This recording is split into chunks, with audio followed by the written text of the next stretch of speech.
할렐루야. 아멘. 오늘 말씀은 창세기 2장 20절부터 25절 말씀을 통하여 행복한 부부의 조건이라는 제목으로 같이 은혜 나누실 때 함께 은혜 받기를 원합니다. 아멘.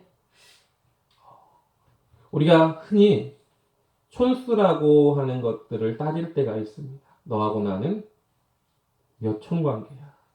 아이들이 한 3학년, 4학년쯤 되면 촌수에 대해서 배웁니다. 부모와 자식 간에는요, 1촌이죠. 그리고 형제들은 2촌이에요. 형제의 자식은 나와 3촌 관계고, 그리고 나의 자녀와 형제의 자녀는 4촌 이렇게 나눠집니다. 그러면서 점점 한 다리가 건너면 건널수록 그 촌수가 늘어나게 되죠.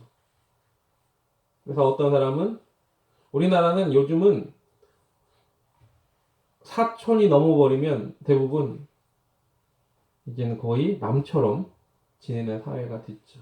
아니, 사촌도 남처럼 지내는 경우도 많습니다. 다들 촌수가 있어요. 촌수가 있는데 촌수가 없는 관계가 있습니다. 촌수가 없는 관계가 누구냐? 바로 부부입니다. 그래서 부부는 촌수가 없기 때문에 무촌이라고 합니다. 예전에 노랫가사에 이런 말이 있죠. 님이라는 글자에 점 하나만 찍으면 남이 된다. 그렇습니다. 님이라고 하면서 사랑하고 아껴주고 그리고 그렇게 살던 관계가 마음이 뜻이 안 맞다고 어느샌가 돌아서고 헤어지면 그냥 남이 되는 겁니다. 어떻게 보면 하나인 것 같은데 어떻게 보면 아무런 관계도 아니게 된다는 겁니다.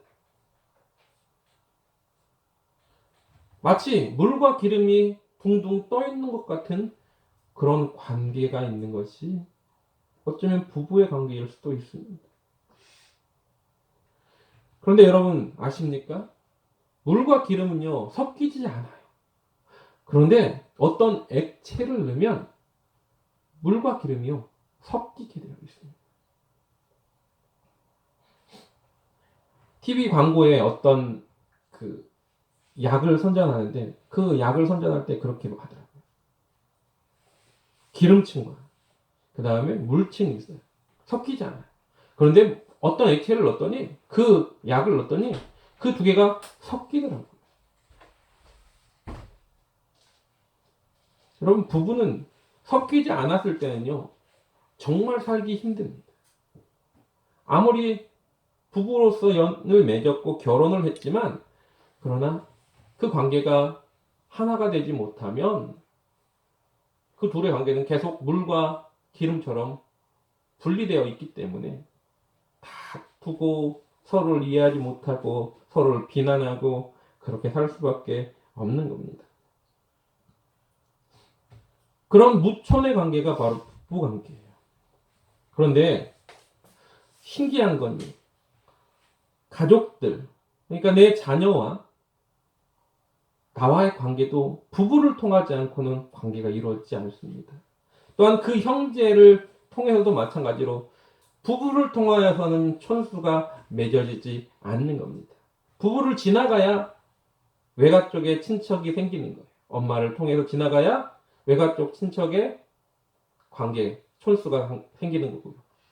그 다음에 아빠를 통해서 지나가야 친가 쪽 관계에 촌수가 맺어지는 겁니다. 할머니하고 손자 사이에도요. 아빠라는 매개체가 있어야 촌수가 맺어지는 겁니다. 그런 관계가 바로 부부 관계인 거예요. 근데 다들 이렇게 말합니다. 흔히들 이렇게 말합니다. 내 남편은 로또예요 라고 말하죠. 왜요? 안 맞으니까. 너무 안 맞아서 로또라는 거예요. 로또에 당첨될 확률은요, 벼락 맞을 확률보다 낮다고 하죠. 한낮에 벼락 맞는 확률이 마른 하늘에 날벼락을 맞는다고 하면 사람들이 와, 저건 어떻게 저렇게. 그런데 그것보다 더 심한 확률이에요. 그냥 안 맞는 게 당연합니다. 근데 여러분, 로또가 안 맞는 것처럼 여러분 부부 관계에서 부부가 서로 안 맞는 건 여러분 당연한 거예요. 하나님께서는요, 그 안 맞는 관계가 서로 부족한 것을 메꿔주라고 맞춰주라고 보내셨는데 서로 안 맞는다고 자꾸자꾸 똑같은 부분이 없다고 라고 불평한다면 얼마나 어리석은 일입니까? 여러분, 톱니바퀴는 맞물려야 가는 거지. 들어간 부분에 상대방의 나온 부분이 들어가서 맞춰서 돌아가는 거지. 톱니바퀴는 그냥 서로 똑같은 부분만 있어서 돌아가는 것이 아님을 잊지 마시기 바랍니다. 아멘. 안 맞는다는 생각만 하지 말고 여러분 생각을 바꿔보길 원합니다. 아멘. 여러분 분명 로또는 안 맞아요. 그렇지만 로또가 당첨될 거라는 어떤 상상을 해보십시오. 여러분 얼마나 행복합니까? 로또가 당첨됐다고 생각을 해보세요. 그러면 야, 그걸로 뭣도 사고 이렇게 하고 이것도 이렇게 하고 하면서 로또가 당첨된 그 상상을 할 때 기분이 좋아지지 않습니까? 남편이 로또이거든요. 안 맞는다고 불평하지 마시고 상상만으로도 행복해지는 마음과 사랑을 품으시길 원합니다. 아멘. 부부는 하나님께서 짝지어 주신 귀한 관계입니다. 아멘. 성경은 뭐라고 말합니까? 사람이 나눌 수 없다라고 말합니다. 아멘. 그렇다면 이 부부 관계, 오늘 본문은 최초의 가정을 만드시는 하나님의 모습을 나타내고 있습니다. 그리고 아담과 하와의 관계는요, 죄가 들어오기 전에 얼마나 아름다운 관계였는지 여러분 아담의 그 고백을 보면서도 알 수 있습니다. 오늘 본문을 통해서 우리가 부부가 행복해지기 위해서, 부부관계가 행복하기 위해서 어떻게 오늘 본문은 말하고 있는지 함께 은혜를 나누기를 원합니다. 아멘. 오늘 본문에는 그러면 부부관계가 행복해지기 위해서는 어떤 것이 필요하다고 말하나, 오늘 본문 말씀 24절을 보니까 이렇게 말합니다. 그 부모를 떠날 때 행복해질 수 있다라고 말하고 있습니다. 결혼 생활을 이어가면서 어쩌다가 의견 대립이 있고요. 싸움으로 번질 수 있습니다. 그런데 그 부부 싸움의 원인들을 쭉 살펴보면 두 사람의 문제로 싸우는 경우는 그렇게 많지는 않습니다. 그 한 사람 한 사람의 문제로 싸우는 것보다 오히려 뭘로 싸웁니까? 많이 자녀들 문제로 싸우고, 또한 그 다른 가정, 친정이나 처가의 어떤 문제로 싸우고, 주변의 어떤 환경적인 요소로 다투는 경우가 훨씬 더 많다는 것이죠. 그래서 부부가 가장 먼저 알아야 될 중요한 원칙이 있습니다. 그 원칙이 뭐냐면, 주변에 어떤 친지나 시댁이나 친정이나 처가나 아니면 주변 환경, 이것보다 가장 중요한 게 부부의 관계가 먼저라는 겁니다. 결혼 생활은요, 분명히 주변의 다른 가족들의 어떤 영향이 있을 수 있습니다. 그러나 그것보다 먼저 부부 두 사람의 관계가 가장 중요한 것을 잊지 마시기 바랍니다. 아멘. 몇 주 전에 어버이 주일 때 설교에서 부모 공경이 약속 있는 첫 계명이라고 분명하게 말하면서 제가 이렇게 말씀드렸죠. 부모를 공경하라, 순종하라. 그럼 부모의 말과 아내의 말이 상충될 때, 아니면 부모의 말과 남편의 말이 상충될 때 어떤 결정을 내려야 할까요? 우리 부모님들 입장에서는 부모의 말을 들어야 하지 않겠냐라고 생각할 수 있습니다. 또 아내나 남편을 봤을 때는 아내나 남편의 말을 들어야 하지 않겠느냐라고 말할 수 있습니다. 근데 정답은요. 아내나 남편의 말을 더 귀 기울이고 그래서 합력하여 선을 이루어야 한다는 것입니다. 그러면 부모의 말에 불순종해야 됩니까? 이렇게 물어보실 거예요. 그럼 제가 묻겠습니다. 부모의 말에 순종하다가 가정이 파탄난 아들이 또한 딸이 이혼하면 좋으시겠습니까? 부모님들? 그것이 아들에게 딸에게 정말 불행한 일이라면 그래도 부모의 말에 순종 안 한다고 서운해하시고 마음 아파하실 겁니까? 부모가요 자녀에게 바라는 가장 큰 기쁨은 뭡니까? 내 아이가 행복했으면 좋겠다는 거예요. 내 아이가 행복했으면 좋겠다는 게 가장 첫 번째 마음일 겁니다. 그래서 자녀를 위해서 기도하는 거예요. 자녀를 위해서 희생하는 겁니다. 왜? 내 아이가 행복했으면 좋겠다. 그래 공부해라고 죽으라고 말하는 거예요. 친구를 잘 사귀어라고 말하는 겁니다. 어디 갈 때 조심히 다녀라 라고 말하는 겁니다. 그러면서 간섭을 하기 시작하는 거예요. 그러면서 부모들은 엄친 딸과 엄친 아를 비교하면서 자꾸 아이들한테 이렇게 말합니다. 엄마가 이렇게 너한테 잔소리하는 이유는 아빠가 너한테 이렇게 잔소리하는 이유는 다 너 잘 되라고 그래. 그런데 이것이 어려서뿐만 아니라 이제 성인이 되어서 결혼하고도 자꾸 어릴 때 간섭하는 것처럼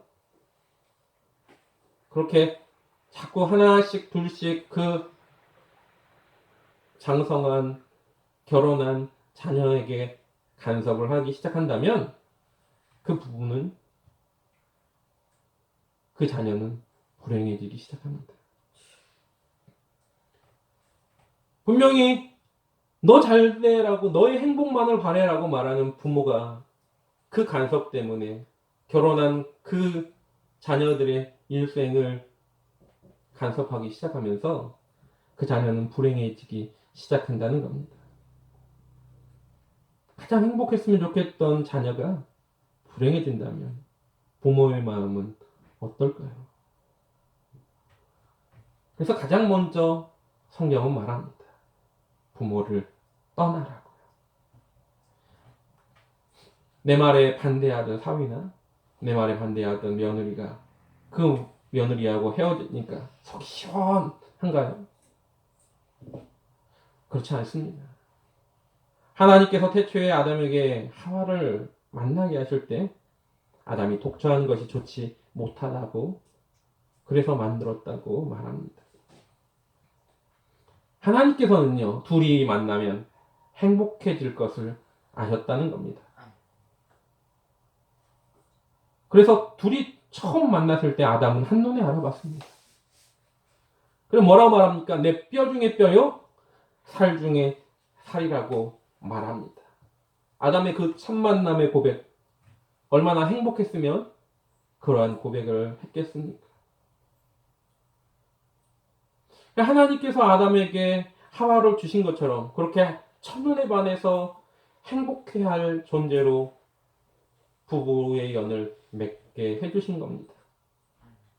그런데 그런 행복한 관계를 부모의 마음에 들지 않는다는 이유로 깨버리려고 한다면 하나님이 짝지어주신 귀한 관계를 내가 깨려고 했다는 것 그것을 아셔야 된다는 겁니다. 예수님께서 이렇게 말씀하셨습니다. 마태복음 19장 6절에 이런즉 이제 둘이 아니요 한 몸이니 그러므로 하나님이 짝지어 주신 것을 사람이 나누지 못할지니라 하시니라고 말합니다. 하나님이만 짝지어 주신 것을 사람이 나누지 못합니다. 결혼식 장에서 주례하시는 목사님들이 가장 많이 하시는 말씀 중에 한마디죠. 하나님이 짝지어 주신 귀한 이 가정 사람이 나누지 못한다. 그런데 자꾸 뭐예요? 시댁과의 갈등, 친정과의 갈등, 여러 가지 그런 갈등으로 깨어지는 이들이 많다는 겁니다. 그것은 말씀을 어기는 어리석은 자임을 잊지 마시기 바랍니다. 여러분 품 안의 자식이라는 말을 자주 쓰죠. 여러분 품 안의 자식은 언젠가 떠날 것을 알고 준비하고 있어야 된다는 겁니다. 결혼으로 인해서 자녀가 품에서 떠났다면 이제 몸뿐만 아니라 몸은 갔는데 자꾸자꾸 내 마음에 아직도 내 자식이 우리 집에 있는 것처럼 생각을 해서 자꾸자꾸 내가 관심을 가지며 그들을 통제해야 되겠다고 간섭해야 되겠다고 생각한다면 여러분 이젠 그 마음까지 떠나보내시길 주님의 이름으로 부탁을 드립니다. 그것이 하나님 만드신 법칙이라는 겁니다.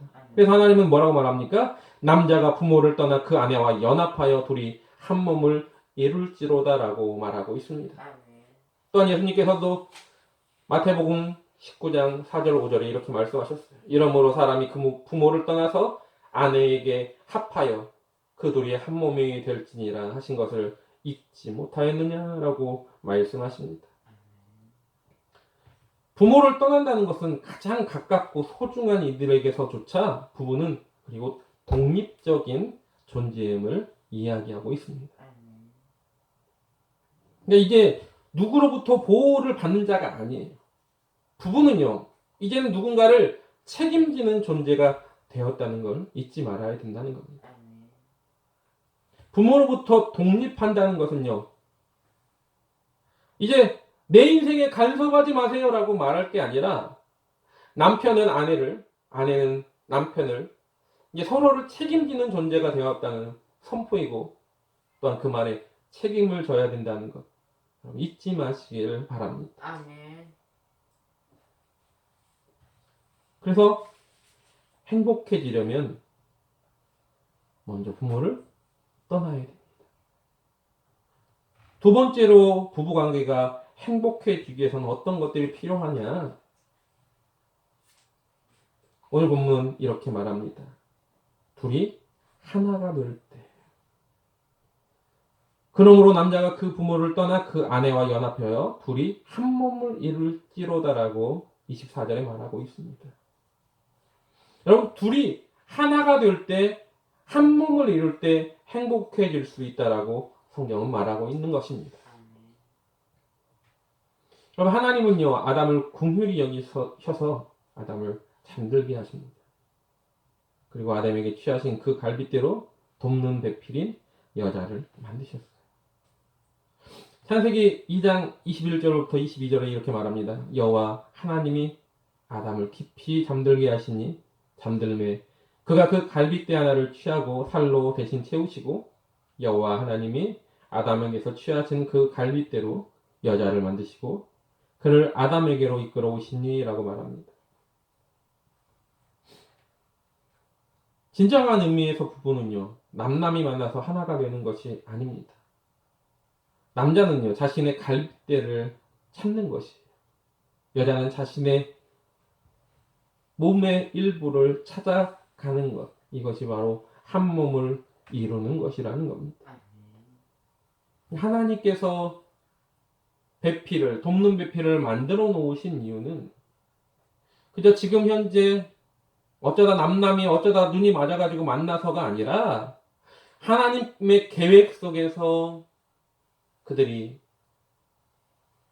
아담은 내 갈빗대 하나를 찾으러 가는 것이고 아내는 나의 원래 몸을 향하여 가는 것이 그것이 성경적인 부부관계라는 것을 잊지 마시기 바랍니다. 아멘. 그래서 아담이 자기에게 오는 그 갈빗대로 창조한 하와를 보고 뭐라고 말합니까? 이는 내 뼈 중에 뼈요 살 중에 살이라고 고백하지 않습니까? 그러니까 결코 부부는 남남이 아니라는 겁니다. 모르는 사람 한 사람 한 사람이 만나서 그래서 부부가 된 어쩌다가 우연히 만나서 부부가 된 그런 관계가 아니라는 겁니다. 부부가 서로를 위해주는 건 결국 누구를 위하는 것이냐면 나를 위하는 겁니다. 만약에 부부가 서로를 멀리하고 서로를 미워하면 그건 나를 미워하는 것과 똑같습니다.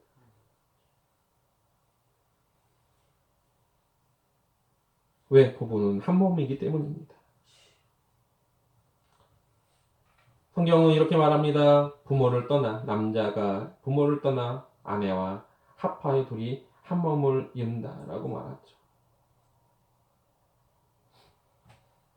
그런데 어떻습니까? 서로 그런 관계가 되기까지 굉장한 시간이 필요합니다. 처음 눈에 보이자마자 콩깍지가 씌어갖고 사랑을 했다라고 말합니다. 머릿속에서 종이 울렸어. 저 사람을 보는 순간 그런 사람도 있어요. 운명같이 만났어 라고 말할 수도 있습니다.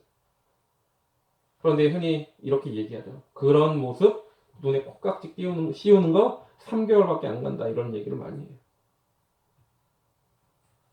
그럼 뭐가 보이기 시작합니까? 그동안 보이지 않던 단점들이 눈에 띄게 보이기 시작한다고 말합니다. 정말 완벽한 것처럼 보이는 그런 사람들. 근데 누구나 다 보기 싫은 부분이 다 있다는 겁니다. 여러분, 사람 한 사람에게 있는 세포가 어마무시하게 많습니다. 사람 몸에는요, 몇천억 개의 세포로 이루어졌죠. 근데 각 세포마다 또 뭐예요? 하는 일도 각각인 모습이 있습니다. 또 세포만 이야기할 수 없죠. 우리 몸에는 뭐예요? 각 지체가 다 다릅니다. 또한 각 지체가 다르면서 팔이 다르고 다리가 다르고 또한 이 몸에 있는 힘줄 하나하나가 다 하는 역할이 다른 겁니다. 제가 지금 팔에 이렇게 꽉 끼는 밴드를 하고 있는데 힘줄이 하나가 늘어나서 그런 거예요. 근데 그 힘줄 하나의 역할이 굉장히 중요한 겁니다. 그 힘줄은 그 역할만 하는 거예요. 발목의 힘줄은 발목의 역할을 하는 거죠. 머리가 하는 일이 다르고 눈이 하는 일이 다르고 귀가 하는 일이 다릅니다. 입이 하는 일이 다르죠. 심장이 하는 일이 다르고 콩팥이 하는 일이 다르고 여러 가지 각자 하는 일이 다 다른 거예요. 그런데 그 다른 지체들이 모여서 뭐가 됩니까? 사람이 되는 겁니다. 그런데 자꾸 각 지체가 너 왜 나 안 따라와? 라고 말한다면 나하고 똑같이 안 해? 라고 말한다면 왜 나는 너하고 달라?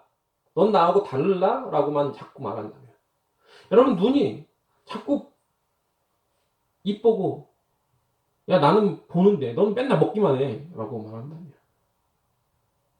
너는 자꾸 먹기만 하고 넌 진짜 편하겠다 라고 말한다면 난 진짜 필요해. 매일매일 눈 뜨고 있어야 돼. 난 매일매일 먼 곳을 바라봐야 되고 글씨를 봐야 되고 지나가는 사물들을 봐야 돼. 나 얼마나 피곤한지 몰라. 넌 참 편하겠다 먹기만 하니까. 이렇게 말한다면 그건 뭐예요?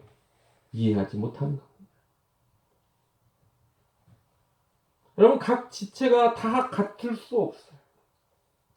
고린도전서 6장 15절은 이렇게 말합니다. 너희 몸이 그리스도의 지체인 줄 알지 못하느냐? 내가 그리스도의 지체를 가지고 창녀의 지체를 만들었느냐? 결코 그럴 수 없느냐라고 말합니다. 몸의 중요성을 이야기하는 내용입니다. 각 지체가 분명히 다르고 이 지체들이 모여서 교회가 이루어지는 거예요. 교회는 한 사람 한 사람이 모여서 각자 개성이 다르고 각자 할 수 있는 일이 다른 그 사람들이 모여 온전한 교회를 만드는 것처럼 가정도 마찬가지입니다. 부부도 마찬가지입니다. 한 몸을 이루기 위해서는요. 상대방을 어떻게 해야 돼요? 인정할 줄 알아야 되는 겁니다. 합력하여 선을 이루기 위해서는요. 그들이 다른 것을 인정할 수 있어야 되는 거죠. 부부 관계에서 부모를 떠나서 한 몸을 이룰지라고 말합니다. 한 몸을 이루기 위해서 각자 다름을 인정해야 됩니다. 오늘 본문의 말씀에 보면은 이렇게 말합니다. 부모를 떠나 한 몸을 연합하여. 연합하여라는 말이 나오는데 연합한다는 건 뭡니까? 서로 힘을 합치는 걸 이야기하는 겁니다. 형제가 연합하여 동거함이 어찌 그리 선하고 아름다운고라고 말했죠. 혹시 어렸을 때 운동회를 하는데 운동회 때 그 가장 빼먹지 않고 하는 것들 중에 하나가 뭐냐면 기마전이었습니다. 뭐 달리기도 있지만 저 어렸을 때는 기마전을 꼭 했어요. 기마전이 뭡니까? 네 명이 한 팀이 되어가지고 뭐요? 기마를 만들어서 말을 만들어서 상대방의 모자를 뺏으면 이기는 그런 게임입니다. 그러면 기마전은 하는 네 명이 다 힘만 센 사람이면 좋겠다라고 생각할 수 있어요. 근데 그렇지 않습니다. 여러분 네 명이 정말 힘만 센 사람만 모였다고 해가지고 이기는 게 아니에요. 어떤 사람은요 키가 커야 되고 어떤 사람은 힘이 굉장히 좋아야 되고 그 다음에 어떤 사람은 몸이 재빨라야 됩니다. 어떤 사람은 팔이 좀 길었으면 좋겠죠.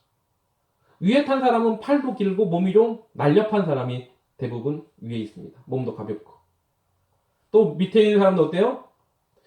가장 좋은 건 맨 말을 하는 사람이 서장훈처럼 키가 크고 등치도 좋은 사람이면 좋아요.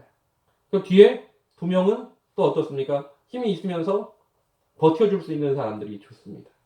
이런 사람들 같이 서로가 뭐예요? 연합하여서 각자의 특성대로 기마전을 팀을 이루어야 이길 수 있는 겁니다. 배구 경기를 보다 보면 유독 키가 작은 다 키가 커야 하잖아요. 배구 선수들 평균 키가 막 90이 넘고 거의 2m 가까운데 의외로 경기를 보면 유독 작은 키를 가진 그런 선수가 한 사람이 있습니다. 그 선수를 우리는 리베로라고 말을 하고 리시버라고도 말합니다. 이 선수는요 전문적으로 상대방이 서브를 하거나 스파이크를 때리면 전문적으로 그것만 받아내는 선수입니다. 그 사람의 역할이 거기에서 굉장히 또 중요합니다. 그런데 서브를 받고 스파이크를 받는 그의 역할이 얼마나 중요한지 몰라요.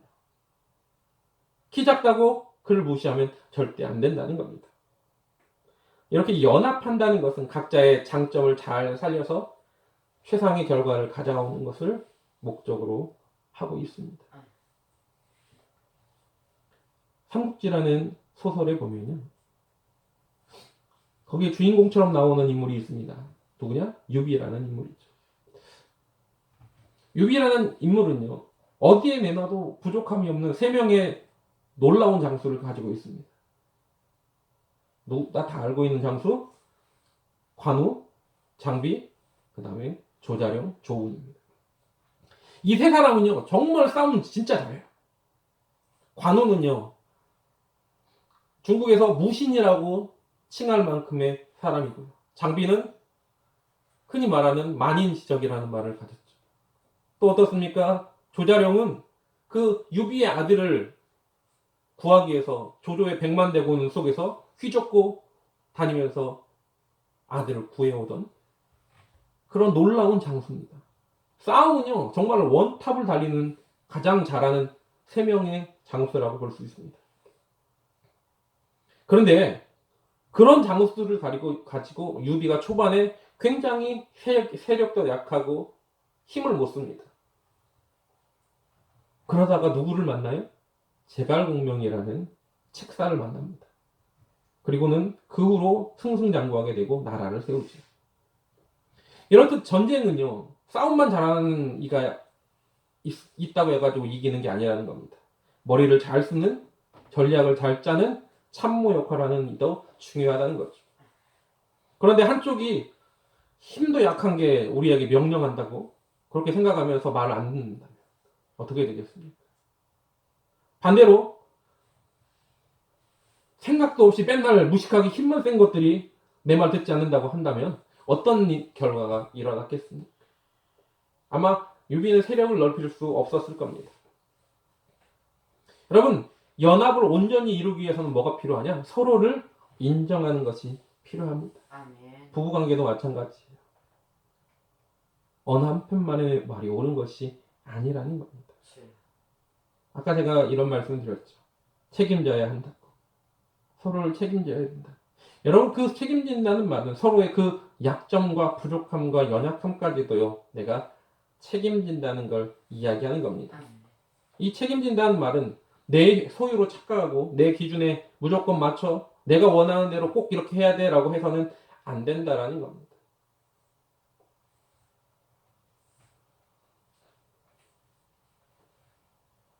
오늘 우리가 이 시간 잠깐 부부가 가져야 될 행복의 조건에 대한 이야기를 나누고 있습니다. 못다한 이야기는 이따 오후 시간에 할 건데, 잊지 말아야 될 건 뭐냐? 먼저 부모를 떠나야 될 것을 잊지 마시기 바랍니다. 또한 오늘 말씀을 한 것처럼 한 몸을 이루기 위해서 먼저 인정함이 필요하다는 것 잊지 마시기 바랍니다. 그것이 바로 행복해지기 위한 과정이고, 그 과정이 조금 힘들 수도 있어요. 그 과정이 어려울 수도 있습니다. 그 과정이 굉장히 부딪히고 내 마음을 아프게 할 수도 있습니다. 그러나 그것이 하나의 과정임을 잊지 마시고 서로를 배려할 수 있는 귀한 자녀 되기를 주님의 이름으로 부탁을 드립니다. 아멘. 이 시간 찬양하신 후에 함께 행복한 부부생활, 가정 이루시기를 원합니다.